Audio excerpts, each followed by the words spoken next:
joined now by our international correspondent, Alex Newman. Alex, thanks for your time today. Thanks for having me. Well, all the anecdotal evidence seems to have been underscored now by a couple of new surveys that suggest that there are twice as many homeschoolers than there were before COVID. Talk about the data. This is incredibly amazing news, Duke. Yeah, so this new Gallup poll that was released actually at the end of August, but nobody noticed it because the media didn't report on it.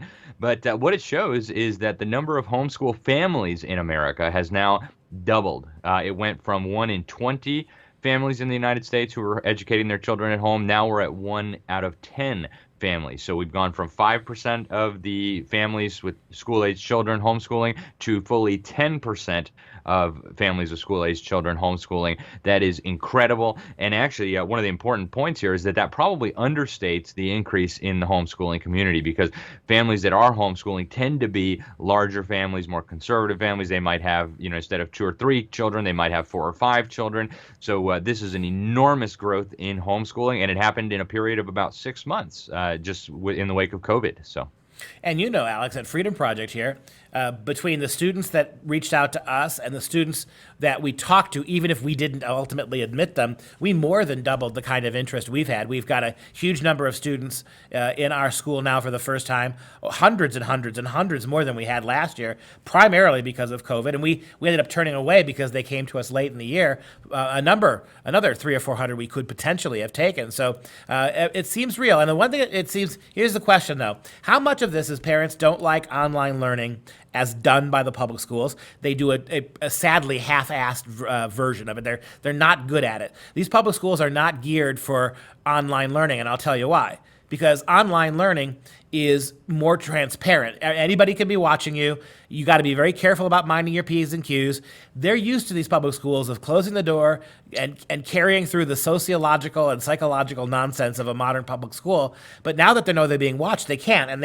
So they're not effective online because what they mainly do, the indoctrination stuff, doesn't fly there. So how much of this, though, is parents who recognize that you're not going to get a good online education? If the doors of these public schools were open tomorrow or had opened in August, how many of these people would still be with us, do you think? Yeah, I think that's a big factor, Duke. It is. There's also, I think, several other elements at work here, too. One of it is parents, in many cases, for the first time, are seeing what their children are being exposed to. It's been, a big deal now for a lot of parents. They're looking over their child's shoulder and they're seeing, LGBT lessons, and you got white privilege, you need to repent, and America is evil. They're thinking, what in the world? This isn't what my children need. Then there's another factor, and that is that a lot of people have lost their jobs. Something like 50 million Americans have lost their jobs. And so maybe mom's at home, maybe dad's at home all day anyway. Maybe they're working remotely because of the nature of their job. And they're thinking, wait a minute, why should I let the government indoctrinate my child with terrible educational standards and fake history and phony science and radical progressive values when I'm already home anyway? I might as well just do the homeschooling and do real homeschooling myself. So I think there's several things at work here, Duke, but I think one thing is very clear. The trajectory is for homeschooling to continue exploding. I think as the semester goes on with these insane restrictions, they got everybody wearing face diapers, sitting in bubbles, and social distancing. I think more and more parents are going to wake up and say, wait a minute, this is not for us. This is not for our family. We're not going to do it anymore, and we're going to homeschool. And I think that's incredibly good news for America, for our children. That's very good news. But we know the education establishment is not going to take kindly to it. They're going to fight back, and so we need to be prepared for that. Well, one of the things we should keep our eyes on, the more public school becomes popular, the more you're going to see what we were beginning to see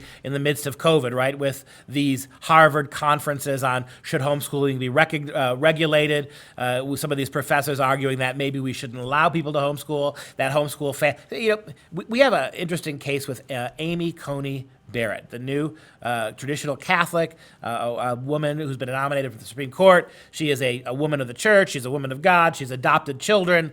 And you look at how the left is attacking her as if she is some kind of fringe lunatic for taking faith seriously, and her commitments to help suffering people, adopting babies from third world countries who happen to not be white. The flack she's getting for that shows you just where the bureaucrats are, right?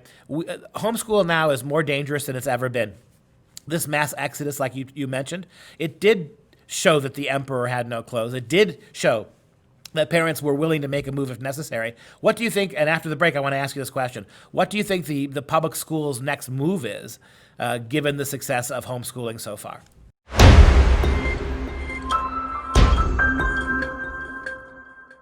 back with Alex Newman, our international correspondent. And Alex, I just posed that question to you. The success of homeschooling, the benefits of homeschooling, is an existential threat to the public school status quo. What do you envision happening as public schools continue to grow? Where's that other foot going to fall? Yeah, you brought up the emperor having no clothes, Duke, and I think that is a perfect analogy for what we're going to be seeing here. The establishment, the educational establishment, the National Education Association, the U.S. Department of Education, the Bill Gates funded front groups, AstroTurf organizations, they all recognize that the homeschooling movement poses an existential threat to the government school system because it shows that for less than 1/20th of the cost, for far less hours, a parent with no qualifications, no teaching certificate, no 4-year degree from some garbage state university can educate their children far better than a government school teacher. It exposes the whole lie of public schools that you need, $20,000 a year and highly trained specialists and experts in this and experts in that and Common Core standards and all that. It exposes the whole thing as a giant fraud. So they are going to do everything and anything possible to bring it down. And they've always hated homeschooling. I mean, the National Education Association seems like every time they get together, they pass a resolution condemning homeschooling and parents don't have the qualifications and there's not enough extracurricular, all the same garbage they always come with. As you mentioned, this proposed Harvard conference that had to shut down, ironically, because of COVID. They're telling us what they're going to do. They want to shut down and prohibit home education in America and around the world. That's going to be their next move. They might not come out of the closet and just say it in those terms. Oh, we just want more regulation. We just want to make sure there's accountability. We just want to make sure wacky Christian parents aren't teaching their kids whatever they feel like it. And that'll be the camel's nose under the tent until that whole smelly, disgusting animal can get in there and tear apart homeschool families. That's where they're going with this. Yeah, I want to take something you said a moment ago and qualify a little bit. Of course, parents are qualified to teach their kids. Their moms, their dads, they know these kids. They can teach kids the historical narrative of our country. They can teach our kids certainly math through the high school level. Our parents are perfectly qualified. What they're not is accredited. They don't have these bogus accreditations from tens of thousands of dollars worth of fees paid to big public atheist schools. So our parents are perfectly qualified. We don't need that accreditation. And I know, and it's true with Freedom Project. We go out of our way at Freedom Project to hire non-accredited public school teachers, to hire retired accountants to teach math and business. You don't need that stuff that gets in the way. But you brought up something else really huge, Alex, that I think is this camel's nose under the tent. It's this idea, right, that we can't let go of our monopoly at the public schools. We're going to have to find ways to push back. I say this. They have no leg to stand on. If they were educating our kids at a high level, if our kids were graduating from these indoctrination programs with high SAT, ACT scores, that they were highly literate in math and reading, we wouldn't have a whole lot of complaining to do. But the minute they come after us and say, hey, you may not be giving your kids queer theory education, you're not teaching kids about global warming, we now have the authority to say, we are teaching kids math and reading and science. You wouldn't do it. You chose a political curriculum. You chose a highly progressive curriculum that was big on inappropriate sex, big on all kinds of Black Lives Matter garbage, 1619 lying garbage history. You chose that, and you still couldn't educate our kids. We cannot possibly do worse than you.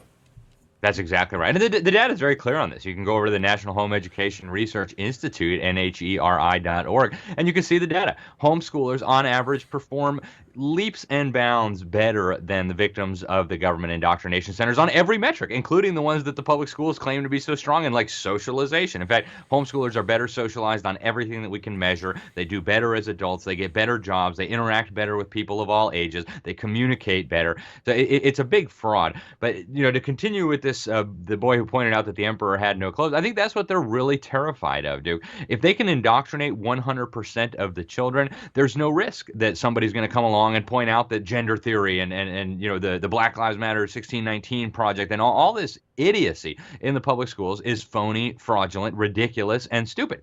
But as long as there are people educated outside of the system who can speak well, who can think on their feet, who have an understanding of real history, who know how to use logic and reason and evidence, and who know how to go and find useful information to build up their arguments, there's always a risk that the whole house of cards will come falling down, that one homeschool child will stand up in front of everybody and say, wait a minute, the emperor is completely naked, and then suddenly all the brainwashed zombies will look and say, oh my goodness, he really is naked.